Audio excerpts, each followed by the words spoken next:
Hello, my name is Glenn Carver, and I am the author of Stand in the Heat, Lessons from Legendary Entrepreneurs on Staying Cool Under Pressure. And I have the privilege today of being with an amazing entrepreneur, an amazing guy, the Breakthru guy, named Scott Goodnight. Scott is a former Army Airborne Ranger, and if you know anything about the Army Airborne Rangers, they will do things that nobody else on the planet can do or will do. He's master certified in NLP, neuro-linguistic programming. A very, very successful entrepreneur. In 2001, he turned his passion into his profession and created the Biker's Atlas, which is a collection of maps for the biker community. Sold 50,000 books of the Biker's Atlas. And most importantly, the reason we're here today is to talk about his newest creation, which is Mental Maps, personal and professional development called Mental Maps. So, Scott, great to be with you today. It's my honor. And tell us who you are. Tell us where you came from. What makes Scott Goodnight who he is? That's an interesting question. I think, my first reaction is who I'm not. And it goes all the way back to when I was born. I was adopted at birth, and I spent a very short time in a foster home. And some of my first memories are coming to understand that I was adopted. My parents explained this to me, and my adopted, or my name in the foster home, the woman that raised me there for like the month that I was there, called me Jamie. And my full name is Robert Scott Goodnight, and I can remember my dad's name is Robert too, so they called me Scott. So I'm like, am I Jamie? Am I Robert? Am I Scott? And so very early on, I had this whole, midlife crisis at about the age of 6. Like, who am I? And what am I here for? So I got kind of a jump start there, I think. Well, how did, tell me more about your upbringing. Was it relaxed? Was it strict? What was it like being adopted and living in a foster home? Well, the foster home I have no memory of. Like I said, I was probably there from the time I was born till maybe a month till my parents adopted me. Had a really great upbringing, kind of a Norman Rockwell small town, about 6,000 people, very conservative, very strict. We ate dinner together every night. We had, you had to come to the table, the TVs were off, no radio. If we were out playing around, me and my brother or friends, you had to put a shirt on and sit at the table. There was all these rules, no singing at the table, you got to be serious. And we went to church 3 times a week, Sunday morning, Sunday night, and Wednesday night, did church camp, very active in our church and our community. And there was just a sense of, is this all there is for me? It seemed like all the rules were laid out, and I had that inner adventurous spirit, plus the identity crisis. And so early on, I began to question religion and authority, because I thought, well, if I was raised with a different family, I could have had a different name, I could have had a different religion. And so I started asking a lot of questions of the elders in the church and other people. What does this verse mean? What does this verse mean? And I was really on the hunt for the miraculous. I was on a search for really miraculous things that I read about that I didn't see happening around me, and so that created a little conflict. Do you recall what age you were when you started asking the big important questions?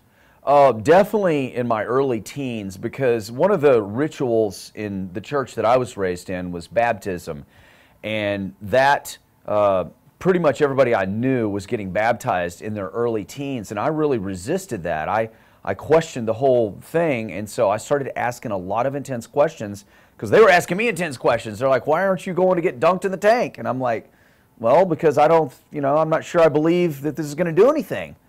I've seen plenty of people do it, and their lives didn't magically change. So, what's going to be different when I come out of the water? So you had a curious mind, and you didn't naturally follow the rules. I was a little bit of a rebel. I sense that. Yeah. And I'm sure that served you well throughout your life. For a while, it can be a blessing and a curse. Okay. So you got into long distance running. What did that do for your mindset? Well, one of the first, I didn't participate in a lot of team sports. I was not a team player because, part of that whole philosophy of not getting along with the social conditioning, team sports are all about giving up a little bit of your personal identity to become part of the team. And I had a resistance to that because those questions weren't answered for me. And so I picked a sport that I could excel at maybe, and it was long distance running, and I started running very long distances. I'd get up every morning and run 4 to 5 miles. I'd read some sort of inspirational, I started reading inspirational, educational, personal, professional development books at the age of 17. So I'd read for maybe 20 or 30 minutes, and then I'd go out and run 4 or 5 miles in the morning, and then after school I'd run anywhere from 6 to 8, sometimes 12, 14, even 20 miles in an afternoon. One day I ran 24 miles in one day, 4 in the morning and 20 that night. And during those times I really developed my ability to focus my mind, to get in the zone where time leaves you and you're in that space where you're at peak performance, and hours would go by in what seemed to be minutes. And I really developed an anchor that if I could concentrate my mind and my body and my breathing and my facial expressions. I had some good coaches and they taught me how to run long distance using my body and my muscles, but I learned that it controlled my mind as well. So that was very fascinating to me. Now, how did you learn to control your mind at that age? The books, specifically reading the books. I had some good coaches that were teaching me techniques to run long distance, to relax my facial muscles, to relax my breathing, to relax all the muscles in my body, to get in a rhythm. And it's really, we have a saying in mental maps, the mind controls the body and the body controls the mind. So if you can't control what's going on in your head, you control your body. You control your facial expressions, your breathing, your body posture, and that will put you in a better state of mind. If your body is, not where you want it to be, you've got to start visualizing where you want it to be. Arnold Schwarzenegger said, 90% of his success was due to his ability to visualize what he wanted his body to look like. I remember reading Education of a Bodybuilder, and he talked about visualizing his biceps as Austrian peaks, actually as big as mountains and bursting through the ceiling of the gym. And that's just ridiculous. It's not even possible. But that creates the drive and the motivation to go through the intense workouts to actually change your body. The mind creates the body. And the body creates the mind. So you got into decathlons. Was that in high school or was that college? Well, I went to college and I wanted to be a long distance runner, and I just wasn't good enough. I mean, I was one of the best long distance runners in my district and in the region of where I was. I was running miles under 5 minutes a mile and 2 miles and pretty good times. But at a college level, I wasn't able to compete at all. But I had a really good coach, and he looked at my body. He said, "You want to walk onto the track team? I want to teach you how to do the decathlon." And that's 10 events, yes, including pole vaulting and discus throwing and javelin throwing and running hurdles, all these things I'd never done before. And so I learned to do these things through modeling. Before I ever studied NLP, I had some really great coaches and great fellow athletes, and they taught me in a very short period of time, about 3 months. And I actually competed in my first decathlon. I placed second at a collegiate level, which was pretty good. They said if I would keep training, I could actually score high enough to get in the Olympic trials. But at that point, I wanted more adventure. I didn't want to sit in the classroom, so that's where I went off and joined the Army. Well, obviously you have great talent. You're a natural athlete. Tell me more about this modeling principle. What does that mean specifically? So, well, Jim Thorpe, he was a great decathlete. He was the Native American back in, I don't remember what, it was in the 20s or the teens maybe. And they said that Jim Thorpe could watch somebody jump over a bar or throw a discus or a shot put or something, and he would mimic it, exactly. And in our training, we do a thing called rapport building, rapport training, where we actually, just like we're doing right now, I'm sitting across from you, and my leg is in the same position as you. I'm kind of leaned back the same as you. I got the same facial expression. And it allows us to link up our minds and rapidly exchange information. I don't even really know what the science is behind it. I just know that you can get some really freaky results doing this. We did a field trip last night with our Middle Maps training group. We went out, and of course you were there, and we went out into the mall, and our job is to go out and create rapport. So if you do, the basic idea of modeling or mental mapping is if you do exactly what another human being does, if you mimic the body posture, the breathing, the facial expressions, the voice tonality, the exact pictures that they're making in their mind, you can do whatever they've done. Yes. Quicker results. Oh, yeah, if it took somebody 10 years to master a technique, you might could master it in 6 months or a year. I'm interested. Yeah, you're doing it. So what? You're out interviewing all the people for Stand in the Heat. You're finding out what their mental strategy is. Good point. Yeah. Thank you. Yes, I am doing that. Yeah. So after your experience with decathlons, what motivated you or possessed you to go into the Army, specifically into the Army Airborne Rangers? Boredom. You know, I grew up in a small town in North Texas, and so I'd been exposed to, you know, pole vaulting 15 feet in the air and all the training they had me go through there, and it was very exciting, and I wanted more. And it was just absolute sheer boredom being in school. I was not an academic, and so I went down to the local recruiter to check it out, and I asked him, I said, what's the hardest thing that you have? I mean, like bomb disposal, or you know, special forces, or what? And he said, well, you want the toughest thing that there is? I said, that's it. You know, I love pain. I want to, and fear. I want to break through any type of fear. Sure. And I still had a little bit of fear of heights at that point, even though I was pole vaulting and doing that type of stuff. He said, well, if you want the toughest thing, it's the Rangers. And he said, but very few people make it through the training. I mean, for the people that sign up, the actual percentage that make it through is something like less than 10% of all the people that actually sign up to go in the Army who take the Ranger option. And he said, if you sign up for the Ranger option, you're not going to get a bonus, and you're going to go in for 4 years and 17 weeks. The 17 weeks is for basic training and AIT. So actually, my training didn't even start. My official term didn't start till I started airborne school. And so I said, sign me up. Didn't tell my parents, nothing. Just you know, came home, I'm going in the Army. And they were a little freaked out, but they supported it. And I went in, and the first thing I learned how to do, well, there's a lot of things you learn how to do in the Army, as if anybody's been through basic training. A lot of discipline, a lot of order, leadership. I was a natural-born leader. I immediately began to be in charge of men, and I learned to overcome my fear by jumping out of planes. And you know, you can probably see by the pictures here, if there's some video here that we can show, it's pretty intense. It's not just like Patrick Swayze in Point Break. I mean, we're going out full gear in the middle of the night in pitch blackness, 100 guys flying out in about 15 or 20 seconds. Very dangerous, low altitude, 600 to 1,200 feet. If your chute doesn't open, it's pretty dangerous. You got to reserve, but you better pull it quick. So I learned to think on my feet, action, and then into the Rangers. That's where I began to remember in Think and Grow Rich, which was one of my favorite books that I ever read. The author, Napoleon Hill, the last chapter is dedicated to fear. And he says, this whole book, you can do everything in here. You can write down your goals, you can do the affirmations, you can do the repetitions of orders to your subconscious mind to change your beliefs, you can develop a mastermind, you can do all the principles that he talks about. But if you have fear, it'll shut everything down. Mm-hmm. He said fear was the main cause, and this was written back during the Great Depression too. So I figured, well, if I can totally unblock the fear in me, then I'm going to have a better chance at really applying this personal development stuff than I would otherwise. And there's no way to do this in your head.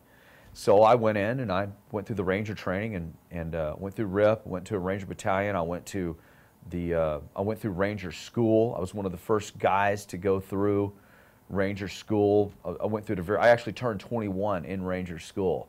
So I didn't go out drinking to celebrate. I was in the desert in Dugway, Utah, starving to death. They give you 1 meal a day. You sleep for 2 months, an average of 2 hours a day. Some days we'd go days without sleep. We went 5 days without sleep at one point, and I went without food because they give you the 5 meals for the whole mission. Well, I ate them all on the first day because I was starving.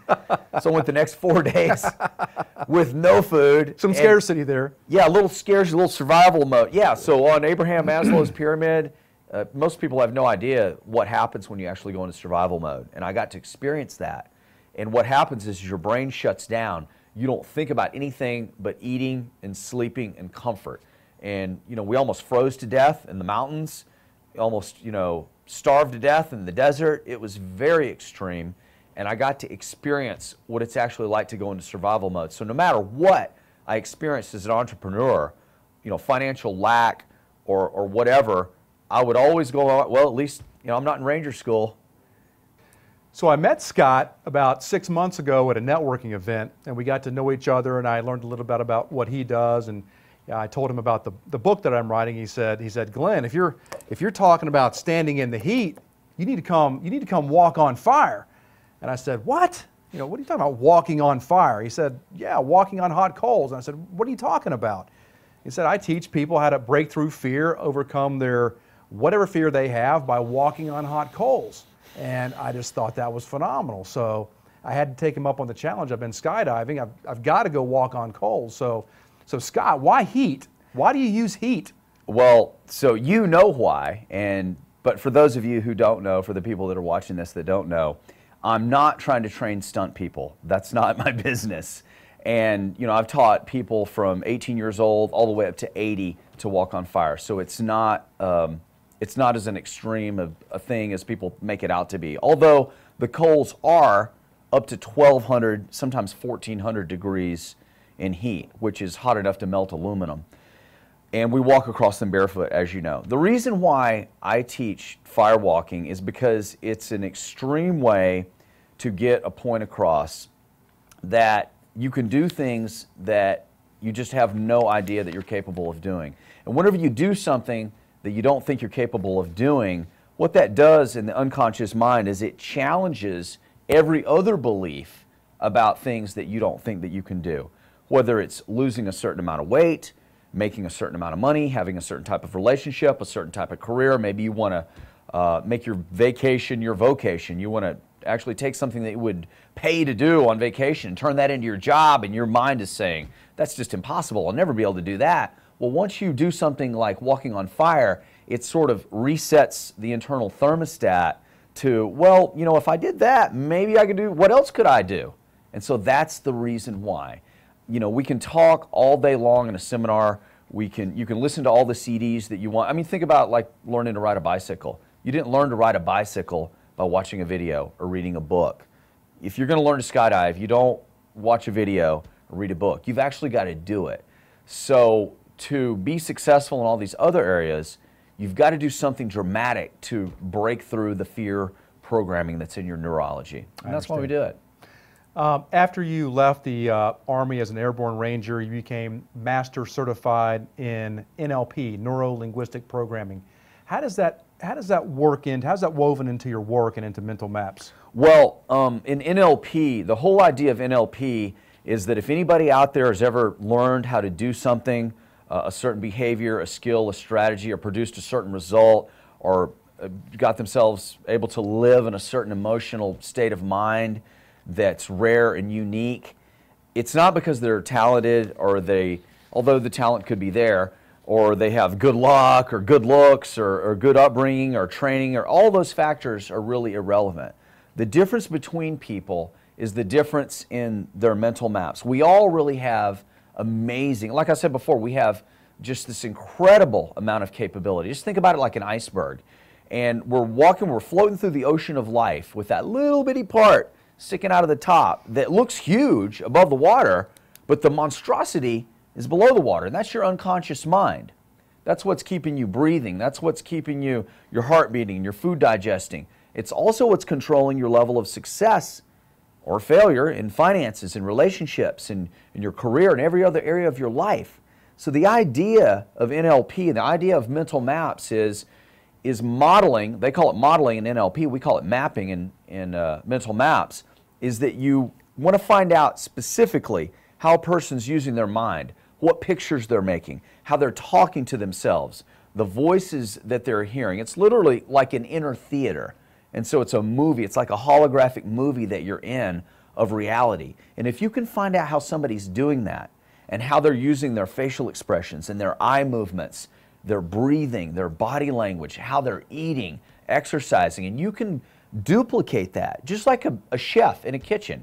If you put the right ingredients in at the right time and you bake it for the right amount of time, it's going to come a cake. It's going to come out perfect, just like any other chef.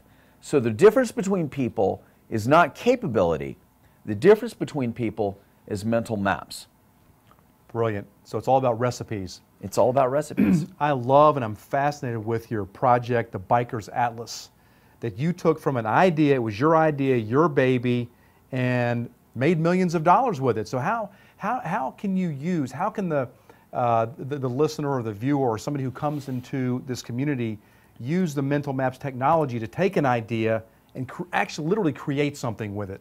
Well, what comes up in me immediately, the first answer, and you've probably already heard this, anybody that's watched this video is probably already into personal and professional development, and you've read this in books, you've heard about it in videos, or you've been to seminars to learn about this. People that are massively successful, way more successful than I've been, they all have one common thing, one common piece of advice, and that's this: follow your passion. Do what you love to do. And I love to ask people this question: what do you love to do so much that you would actually pay to do it? So for me, I loved to ride motorcycles. And you know, I had a couple of businesses after I got out of the Army, was somewhat successful, but I loved to ride Harley Davidsons. I've loved to ride motorcycles since I was 17 years old. I actually grew up riding dirt bikes, but street bikes since I was 17, the big street bikes. And I just loved it. And I love the adventure. I'm a little bit of an adventurer. I think I've got some of that Viking blood in me. And as a ranger, I love the adventure. I love traveling all over the planet, going to different environments. So I wanted to be able to do this 24/7. And I started asking myself a question. That's the next thing you want to do. How can I do this and get paid to do it? And I literally put that question in a notebook. And I've still got this notebook today, and I show it in workshops. And I started writing down answers. And it wasn't till about a year later that I started getting the answers, or started getting the courage to actually do it. But the first two steps, you've got to know what you want, and you've actually got to put something in writing. And I would suggest answering a question, asking yourself a question: what's it going to take to do this? How could I do this? And start writing down the answers without judgment. That's the first step. The next step is get mental maps. And we're going to show you how to make a road map to get from where you're at to the destination. So you had tremendous success with the Biker's Atlas. You turned your passion into a profession, took an idea, made tons of money with it. That chapter's closed. When did you see the vision? When did you have the idea? When was Mental Maps born in your mind? Well, it was born a long time ago, a lot sooner than I thought. I really, you know, when I was 17 or 18 and I first started reading books and then watching the preachers growing up and the inspiration that they could get the crowd or the congregation into, they could motivate people to walk down the aisle and get dunked in a tank. I wanted to create some sort of a way for people who didn't want to go to church, but they wanted some higher meaning. They wanted to find a direction in their life. They wanted to get in touch with this higher power and stop living in fear. And, you know, it's really, for the past 20 years, I've been preparing to do this. When I was a ranger, I was making maps. When I was a biker and I was an entrepreneur, I was making maps. When I was studying NLP, it's about maps. So I was sitting around one day after 7 years of doing the Atlas, and I got bored with that, and I started asking myself, well, what's the next journey? What's the next adventure? And it kind of came to me. You know, the main thing that holds people back is fear. And I learned to break through my fear as a ranger, and that's what enabled me to go out and create the Atlas. Really, I mean, I wasn't that talented. I knew nothing about publishing. I had no fear of failure. It's kind of like Thomas Edison. You know, they said he failed 10,000 times in creating the light bulb. And he said, I didn't fail 10,000 times. I simply found 10,000 ways not to invent a light bulb. And then he went on to say, you know, I had to succeed because I finally ran out of things that wouldn't work. And so that's been my life story, is running out of things that won't work, and you kind of stumble into the things that will work. And I wanted to create a way, a system for people to cut down on that 20 years and literally condense it down to a very short period of learning. So if you follow the recipe, it's literally like, Mental Maps is not going to tell you what to do, it's going to show you how to do it. It's going to give you a template for creating your own recipes, for creating your own maps. So Mental Maps isn't an acronym. What does it stand for? In the military, there was acronyms for everything. You know, when I went in the Rangers, I went through the Ranger Indoctrination Program. They called it RIP. So it's kind of scary sounding and neat, and everybody talked about RIP, and it's just like 2 weeks of hell. And if you can make it through that, you can get into the Ranger Battalion. But MAPS is an acronym that stands for, number one, you want to get a mentor. The first thing you want to do is you want to find somebody who knows more than you do, who can do what you want to do, and then you want to get them to help you make a map for your life And you've got to make that a mission. It's not simply enough to have goals about your career, about money. I found that people have those type of goals, they fizzle out. They peter out and they lose energy, they lose motivation when it gets really tough. And it's going to get really tough. If you're going to be an entrepreneur, if you're going to go out and create a company, or you're going to, if you've got a charity cause, you're going to have to take your passion. You're going to have to take your mess and make it into your mission. You have to take all the swamps and everything that you've had in your life and translate that into some sort of a mission. And you're going to need a mentor to do that, and you're going to need to make a map. The A stands for, number one, you want to activate what we call your core archetypes. Carl Jung talked about these archetypes that we have, and so did Sigmund Freud, and they run prevalent in all human beings. We basically all have this warrior, we've got a magician, we've got a king or a queen, we've got a lover, we've got a joker, we've got this caveman type archetype, this wild man type archetype that's in all of us. And so most people spend their lives suppressing those and projecting these inner powers out onto other people, onto public figures, onto sports heroes, onto movie stars, onto politicians, and thereby giving away their power. We teach you to focus that back in, look in the mirror, using your mentor, and activate one of those strengths. We all have a strength. We all have it. Like my warrior and my magician are real strong. What I needed to work on when I first started this work was the king and the lover, more compassion, more outlook for the whole kingdom. Once you do that, you're going to start taking daily action, and you're going to start being accountable to that mentor every single day, 7 days a week. It's not, you can't do this, once a day, whenever. Think about like smoking cigarettes or drinking beer or whatever. If you develop that negative habit, you don't do it every other day, you do it every day. So good habits are just like bad habits. So the A stands for activate the archetype, take action every single day, and be accountable.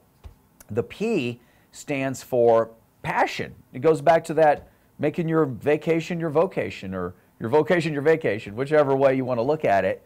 And you want to start developing and cultivating this persistence.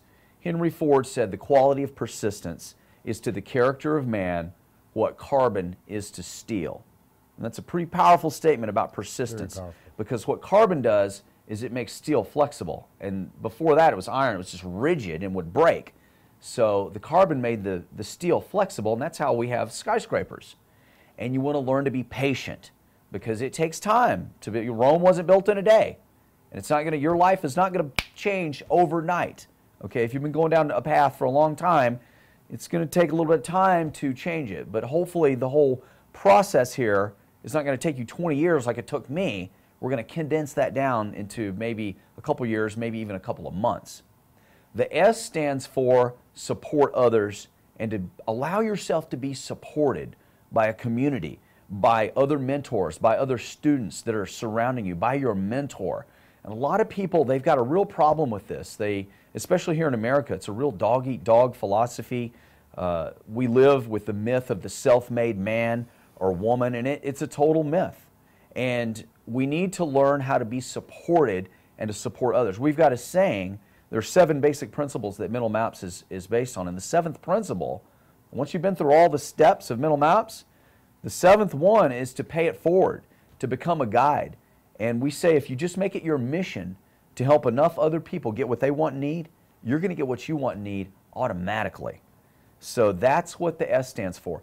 Support others and be supported. Beautiful. So is Mental Maps literally a map? Is it a book? Is it a seminar? I mean, what is the delivery system? There's a process. Like I said, there's 7 steps that you go through. And the first step is really just an admission of where you're at. And we call it taking the mask off. We call it dumping the cup. We call it getting real. And we have workshops where you can come. We have weekly support group meetings. And we're about to initiate an online community where you can come and you can meet people that are not going to judge you. And we have very strict confidentiality in our groups, very strict rules about non-judgment and cross-talking and giving other people advice, using I statements. There's a lot of rules that are set up, doing your own work, so that it creates what we call a container where non-judgmental change can happen. And so the first step is to dump your cup. And if you think about a bad cup of coffee, most self-help out there, what they do is they're adding a lot of cream and sugar. Like if we just add enough cream and sugar, enough motivation, right, that somehow your life is going to be better. And I found that that's just not true. You still got a bad cup of coffee. Yes. Sometimes you just need to dump the cup. You need to dump the whole pot and start over with a fresh batch. The second step is getting that mentor. It's finding someone that can help you along the way, that's not going to put up with your BS, your belief systems, and who is going to coach you and support you along the way. The third step is actually making a physical map. And there's a 12-part process that we take people through that helps them discover what they're most passionate about and some vehicles that they might could use out here in the real world to help them get to what we call these core values, these core drivers, so that you can experience the freedom, the success, the belonging, the love, the passion, your core character to make an impact on the world every single day of your life. And that's what the mental mapping process is about. And it's based on the idea that whatever we focus on grows. It's based on the idea of a GPS or a thermostat. There's nothing wrong with the car. If you're lost, the car's not lost. Right. Okay, you're not lost. Right. You're right where you are on the planet. But if you change the programming of the GPS, you're going to change direction of the car automatically. And so whatever we focus on grows. There's a part of the mind that, like if you've ever bought a new car or a new set of clothes, and all of a sudden you notice that car everywhere. I know you got a Mustang. Did you start noticing the Mustang everywhere as soon as you got it? Oh, absolutely. And like, man, did everybody go out and buy one today? Right. No, you were just deleting it before. You weren't seeing it. And so if you start focusing daily on your map, on what you want for your body and your finances and your relationships and all these things, your unconscious mind is going to automatically start shifting the energy so that you get more of that in your life. The fourth step is a dramatic step that can really only be done in workshops or really with an experienced guide or a facilitator, as we call them. And this is where you actually break the neurological patterns of fear and the old belief systems. This is strategic intervention. This is where we use the firewalks and the board breaks and the intense one-on-one work. We may break out chairs and let somebody talk to a part of themselves that they didn't even realize was there.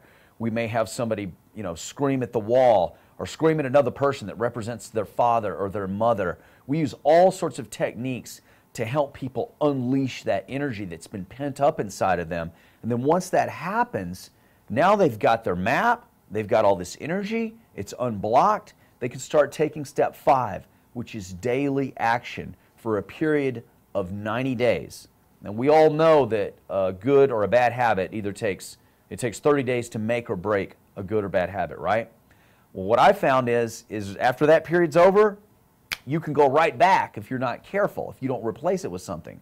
So we use the 90-day time frame because in 90 days you can really do what's called wiring it in, where you visualize your outcomes every day, you check in with your accountability partners every single day, and it ends up changing the way you see things, your habits, your behaviors. And with that feedback, which is step 6, that's the accountability, that daily feedback, you're going to start seeing things that you can't see on your own. We say don't be your own brain surgeon in mental maps. If you were the best brain surgeon in the world and you got a brain tumor, you wouldn't try to operate on your own brain. Why not? Because you can't see what's there, right? Right. You can't see your brain. So that's why we use other people to give us the feedback. And that's step 6. And again, we've already talked about step 7. That's the pay it forward. And that really makes sure that it's wired in, because to become the best possible student of this, you've got to become a teacher. Yes. That's how you really activate it. Yes. Well, Scott, you've got a beautiful vision. I commend you for what you're doing, great intention. Love what you see in people. You're building a great community, and certainly here in Atlanta, across the U.S., soon to be across the planet. How can people who are interested in learning more about mental maps in this community and this support system, how can they learn more about what you're creating? Well, of course, we have a website where people can go and check out more information. There's open houses, there's teleseminars, there's a boot camp that we've got coming up, a 5-week intensive boot camp. We're always doing something, and the main thing that people can do to learn more is to come and get involved. Just do whatever it takes. Just do whatever it takes to come and get involved. There's plenty of materials. There's free downloads where you can listen to samples. There's films. There's people you can talk to. There's testimonials. Watch. Don't just take my word for it. Listen to the results. Listen to people talk about the results that they've got using this system and make up your own mind.